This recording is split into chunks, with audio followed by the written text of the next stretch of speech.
మన తెలంగాణలో మొట్టమొదటి ఫ్యాక్టరీ అవుట్లెట్ మన ముకుంద జ్యువెలర్స్ లో లైట్ వెయిట్ ఆభరణాలు కలెక్షన్స్ ఎన్నెన్నో అన్ని జ్యువెలరీస్ పై VA కేవలం 2 to 12% మాత్రమే. విచ్చేయండి ముకుంద జ్యువెలర్స్. జై శ్రీరామ్.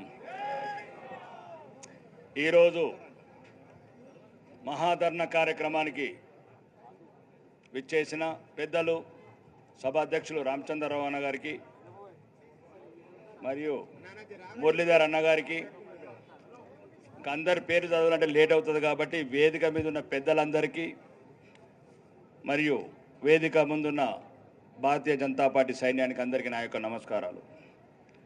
ఈరోజు కాంగ్రెస్ పరిపాలన 2 సంవత్సరాల మీద మాట్లాడాలంటే అబద్ధాలతో మొదలై అవినీతితో మొదలుపెట్టి అరాచకాలతో లాస్ట్కు అహంకారం తలకెక్కిన ముఖ్యమంత్రి చివరికి హిందువుల మీద చులకన మాట్లాడే స్థాయికి దిగజారిపోయిండు ముఖ్యమంత్రి. ఏం మాట్లాడాలో తెలక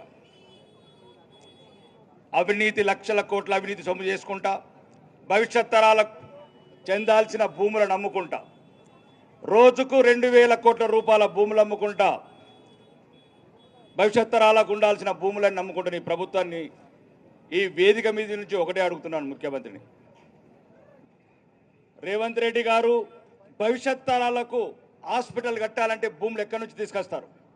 భవిష్యత్ తరాలకు యూనివర్సిటీలు కట్టాలంటే, విద్యాలయాలు కట్టాలంటే, గవర్నమెంట్ ఆఫీసులు కట్టాలంటే, సామాన్య ప్రజలకు పార్కులు కట్టాలంటే ఒక్క గుంట భూమి లేకుండా ఒకడేమో సగం అమ్మిండు గత ప్రభుత్వంలో, ఇంకొకటి ఇప్పుడు వచ్చిన మొత్తం అమ్ముకుంటున్నాడు.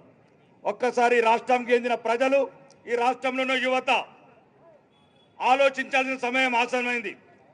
సిరిగల్ల తెలంగాణని ఒక్కడు తాకట్టు పెట్టిండు, ఇప్పుడు వచ్చినోడేమో మొత్తానికి అమ్ముతున్నాడు.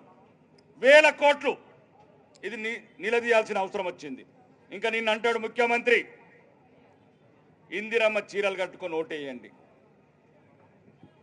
ముఖ్యమంత్రి గారు 300 రూపాయల చీర ఇచ్చి మహిళలని ఓటేయమంటుంటే నెలకు 2,500 ఇస్తున్న మహాలక్ష్మి 24 నుంచి 60 మాట్లాడు. ఈ వేదిక నుంచి మహిళలందరికీ చెప్తున్నా, తెలంగాణ రాష్ట్ర వ్యాప్తంగా 300 రూపాయలు ఇచ్చి మోసం చేసేటోడు మాటింటారా? 60,000 రూపాయలు ఎగ్గొట్టినోడిని భర్తం పడతారా? వృద్ధులు, మహిళలు అందరూ 4,000 పెన్షన్ ఇస్తున్నాడు. 24 నెలల నుంచి ఇంతవరకు రూపాయి పెన్షన్ పెంచనోడు మళ్ళా 300 రూపాయల చీర కచ్చిండు. 48,000 రూపాయలు ఎప్పుడు ఇస్తాడో అప్పుడే ఓటేస్తామని చెప్పుండ్రి.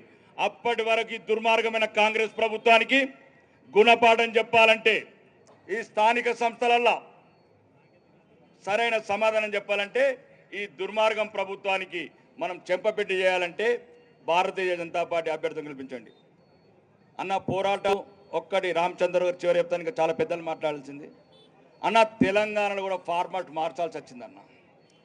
టెస్ట్ మ్యాచ్లు మార్చండి అన్న, టెస్ట్ మ్యాచ్లు మార్చండి, ఫార్మాట్ మార్చండి. తెలంగాణ అంతా కోరుకుంటున్నది బీజేపీ ఫార్మాట్ మార్చమంటున్నది.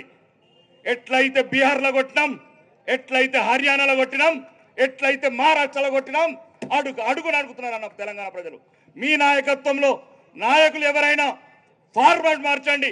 మ్యాచ్ 2020 खेलके తెలంగాణ మే బీజేపీ కా జెండా లహరా దేంగే. ఎంతసేపు అడుకుంటామన్నా వాణ్ణి వీని 40 ఏళ్ళ నుంచి అడుగుతూ ఇంకెన్నేళ్ళు ధర్నాలు చేయాలా? దుర్మార్గులు, అవినీతి పరులు, దేశద్రోహులు, ధర్మద్రోహులు ఈ రాష్ట్రాన్ని ఏలుతుంటే ప్రతి భారతీయ జనతా పార్టీ కార్యకర్త, ప్రతి తెలంగాణలో హిందూ బిడ్డ రక్తం సలసల మరుగుతున్నదన్న. ఒక్కరు కూడా కళ్ళల్లో చూస్తే ఇట్లా కనబడుతున్న రక్తం. కాబట్టి ఇప్పుడున్న రాష్ట్ర నాయకత్వం అన్నా, మీరు పెద్దలు ఎన్ని మ్యాచ్లు ఆడినామని కదా, మ్యాచ్ గెలిచినామా లేదా? ఒక్కసారి తెలంగాణ వ్యాప్తంగా ఇప్పుడు నీ దుర్మార్గం ప్రభుత్వాన్ని చీల్చి చెండాడాలంటే ఈ మ్యాచ్లో ఉన్న ఫార్మాట్ మార్చండి. సరైన పోరాటం చేసే వాళ్ళని తీసుకోండి. ఎవడు బ్యాట్ కొడతాడు, ఎవడు సెంచరీ కొడతాడు, ఎవడు 6 కొడతాడు, వాళ్ళ సేవలు, వాళ్ళ టాలెంట్ ఉపయోగించుకొని ఈ తెలంగాణలో ఉన్న 1984 మొదటి విజయం ఇచ్చి ఉయ్యాల లూపిన, ఊపిరి పోసిన భారతీయ జనతా పార్టీకి జీవం పోసి తెలంగాణ సెక్రటరీ మీద కాషాయ జెండా ఎగరాలని తెలంగాణ కార్యకర్తలతో మనస్ఫూర్తిగా కోరుకుంటూ మీకు సవినయంగా విన్నవిస్తున్న పెద్దలందరికీ నా మాటను మన్నించి చిన్న మనసు చేసుకోకుండా దీన్ని ఆలోచిస్తారని మనస్ఫూర్తిగా కోరుకుంటూ బోలో భారత్ మాతాకి